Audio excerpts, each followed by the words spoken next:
dumbuje shukar yara wani mutum in ji mutuwa jaridar lanketar ta rubuto cewa gwamnatin kasar Nijar ta ba kamfanin haƙo man fetur na Nijar wa'adin ƙarshen wannan watan da muke ciki ko su yarda da sabbin dokokin kasar Nijar da ta zo da su na wannan gwamnatin ta majalisar ceton ƙasa ko kuma a yi ta ƙare kowa ya kama gaban shi su tattara yanasu su bar kasar Nijar. To kun dai ji kuma kun san Abdurrahman Chani zai aika ubangiji Allah ya ja zamani. Wallahi in ba sun yarda ba da wannan kawai a tattara su a tahe da su duka shekara kusan 20 goma 15 kai suna jan man fetur har yanzu dan Nijar bai ga wanga in shi ba suna lule suna kai shi kasar su. Dan kasar bai da wani inci komi a walakancen kaga dan kasar ma yana aiki kawai sai a hankali suna walakanta shi iska wallahi a kora su kawai akwai yan Nijar diya da suka je suka yi wannan karatu wannan aikin a maido su muna cikin kashi 100 bai wuce a ce muna dauka 10 ba suna dauka 90 suna kawo kasar su kuma abu suna bulbulawa da shi. RFI wai suka rubuta suka ce masoyan IAS wanda yawancinsu daga risi ne ake biyan su suna fatan su gani sojin da ya ɗauki mulki a Madagascar shi ma ya zama kamar irin sojawan IAS. Suka zage mu suka ce wai mu a ganin mu yanzu Madagascar duk da cewa tana can nesa da ƙasar Afirka ba Sahel ba ce wai ga irin masu son IAS kenan masu tunani irin na IAS wai Madagascar kamar mata zama wata ƙasa ce ta Sahel kuma mutane ne suka ce wanda risi ce yawanci take biyan activists wanda suke tunani irin na Sahel. Tunani ne wanda kullum mediyakin Faransa da 'yan siyasan Faransa kullum suke barci cikin wani dogon koma cikin wani abu wanda har yanzu sun kasa farkawa da cewa wai dan Afirka ya tashi ne yanzu yana tunani dan kanshi yana tunani dan Afirka yana tunani dan kasan shi.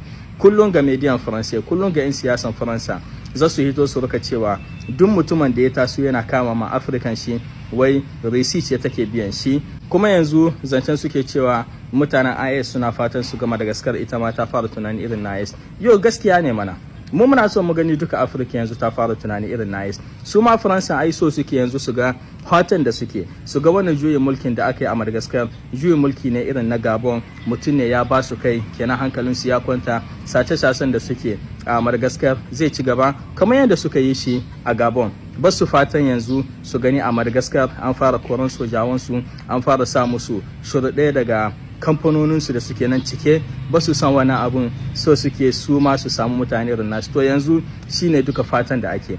Faransa tana so wannan juyin mulkin ya zama irin nasu ne irin yadda suka saba mu ma kuma kasashe na Afirka masu kishin kasashen Afirka muna fatan wannan juyin mulkin ya zama to juyi ne na gaske dan Afirka ne suka yi shi. Satuttuka masu zuwa za su bayyana har yanzu ba abin da ya bayyana a wannan juyin mulki da aka yi a Madagascar wani irin tunani ne ko kuma wani aiki ne wayannan sojawan za su yi. Mu dai mu yi fatan sun yi juyin mulki ne dan kasar su dan Afirka ba kawai ruha'ida ba an juye system amma system shine yake nan kamar yadda suka saba. Allah ya kama mana Allah ya samu dace. Wato yabon gwani ya zama dole mu jinjina ma maraɗawa ko in ce maraɗi. Don haka magana muke ta kishin ƙasa inda idan muka duba a cikin wato gidauniya ta ceton ƙasa jihar Maraɗi ta yi fintinkau ita ce a sahun gaba wurin ba da gudunmuwa don gina ƙasa. Wannan abin alfahari ne ga jikokin ɗan ƙasawa, ga jikokin bawa jangurzo, ga jikokin wato Alizaki ya kuma ga Ahmed ga kuma iya ga sarkin gobir. Da haka muna ma maraɗawa jinjina su ci gaba da yi, ku ci gaba da ba da ƙoƙari ragamar Niger insha Allahu tana maraɗi. Maraɗawa ku ci gaba da yi, Allah Ubangiji ya ƙara mana son ƙasa da kishin ƙasa. Fami mai magana naku ne da kullum Peace Ambassador. Salamu alaikum wa rahmatullahi ta'ala wa barakatuh. Okay, Allah Ubangiji ya samu dace. Afirka sai mu yan Afirka. Gwamnatin kamar yau ta haramta duk wata zanga-zanga da za a yi a birnin Douala. To Ubangiji Allah ya samu dace. Ya san in aka yi ta babu kyau.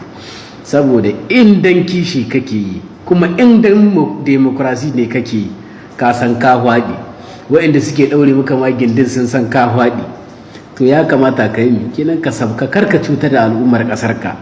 Shekara 45 kana mulkin su ba yau bane ba, wani tun abin na hawan ga in shi ya ƙare, kuma yanzu ba abin da kake so sai a tada fitina, ka tada ma 'yan ƙasar ka hankali, su 'yan wacce ƙasar da suke ziga ka kuma su sa ka lalata ƙasar ka.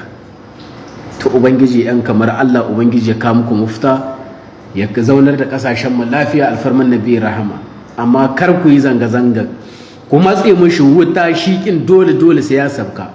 Kun ga yadda aka yi a Nepal, kun ga yadda aka yi a ko'ina ma, kan kona garin ku ɓata kan garin ku a shekara da 45 ana ba ku wahala kuma ku ɓata kan garin ku ta shi gidan shi ku ce mishi ku zaɓe shi ba kawai a cikin laluma kuma kawai kashe shi don kai ya samu wata rahama, kenan ku bari ya ida da kai. Maryama, kamfanoni na ƙasa ga su tahi ana nan ƙasar mu gani ya kori shi kamfani da Maryama buta wannan butawa ga ta arwala sai an kawo ta daga waje.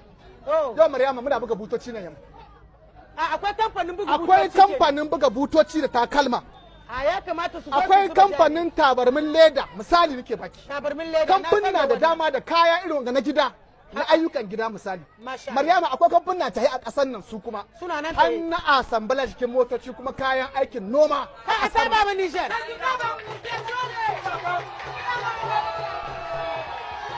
Kayan aiki ƙasar nan Maryama ido sai gwada mu za a yin su kamar a ce ga su a ƙasar mu ake hada motoci da kayan ayyukan noma. Ji mai ƙasa ya sa wannan udiri a gaban shi. Insha Allah. Maryama, wutar lantarki Maryama da aka yi juyin mulki aka yanke ko mai ƙasa ya ce in Allah da a sha kurmi za a wanke wannan matsalar. Yau sannu a hankali Maryama, yau sai mu jima ba mu ga kufur ba, an ma manta da kufur, an bi ta nan a ga an samu cikin kunci amma aka kasa. Allah ya kama mana yau gashi tabarkalla da kamfanin gida harkar wutar lantarki da ana ta yi, ana samun wadatar wutar lantarki a ƙasar nan misali. To tun da Maryama abubuwa ne waɗanda ɗan ƙasa ya kamata ce san cewa ba kwance ake ba kwana ake ba, mai ƙasa aiki yake.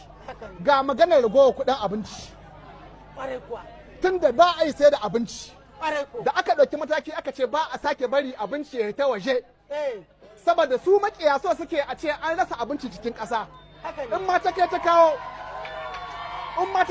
a yi amfani da waɗansu na a sayi abinci a kai a ɓoye a ce babu abinci cikin ƙasa. To sai muka gane muka ce to an sa doka ba a sake da an noma abinci a gidanmu a bar mana abincin mu kayanmu ne. Kuma abin nan ya tasiri Maryama. Wannan gaskiya. Sai gashi a bana ba a yi ba period de soudure. Babu shi. Ba a yi ba period de soudure. Irin wannan matsi da ake. Bara waccan war haka. Buhun masara jika 45 ki. Buhun masara jika 45 ki. Haka. Amma gashi bana sai ga buhu jika 13. Allahu akbar. Jika 13.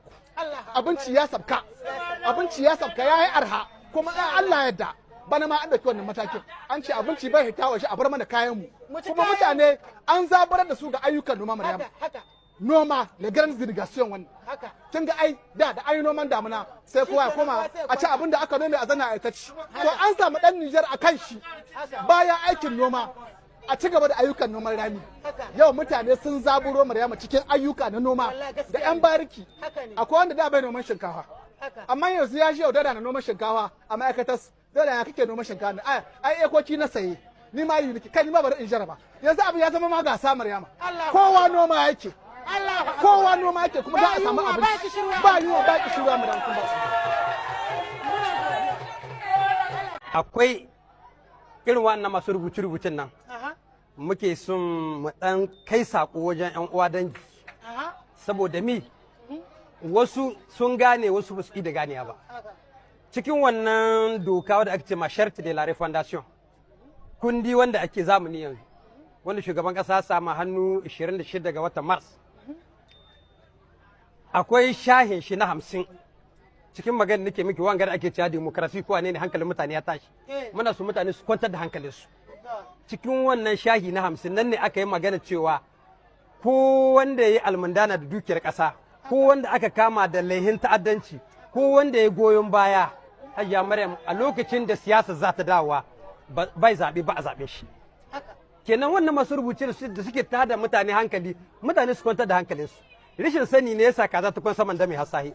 Shugaban kasa Jibril Darme Abdurrahman Chani akwai nauyin da Allah ya bashi da al'umma suka bashi, wanda in ki diba kuduri na 60 na wannan doka da ake cewa Charte de la Refondation wajen nauyi kusan 14 Allah ya aza mishi yan suka aza mishi, wanda ya kamata mutane su bar adawa, saboda wasu suna na har yanzu raƙumi dibin yake annabi ke jaye da shi, shi yasa yake lahiya. Gaskiya ne kam. Nauyin nan 14 na farko dokan nan yace shine shugaban CNSP, president du CNSP, president de la République, shugaban jamhuriya, chef de l'État, shugaban kasa, président du Conseil supérieur de la magistrature, shugaban sojoji, abin da sa nake dan shugaban malaman shari'a, abin da sa nake dan zana miki wanga. Mun samu wasu abokan mu ƴan farar hula wanda suke matura mulkin mallaka aiki, wanda kwanaki da ya dauki kuduri cewa to da ƴan jarida wasu da ya dauki kuduri na cewa ladabtar da malaman shari'a.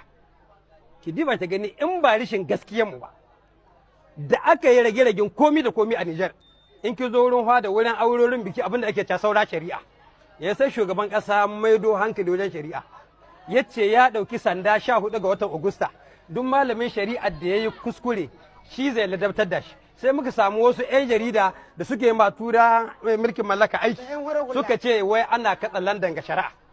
Alhali doka ta ce shi ne shugaban malaman shari'a, shi ne shugaban sojoji, shi ne mai nada babban makami ko soji ko farar hula, shi ne mai iya yahuwa wajen bangaren wasu 'yan kasu, shi ne zai kula ga duka ma'aikatan ne. Hajiya ya kamata mutane su gane cewa jagoranci ba abin wasa ba ne.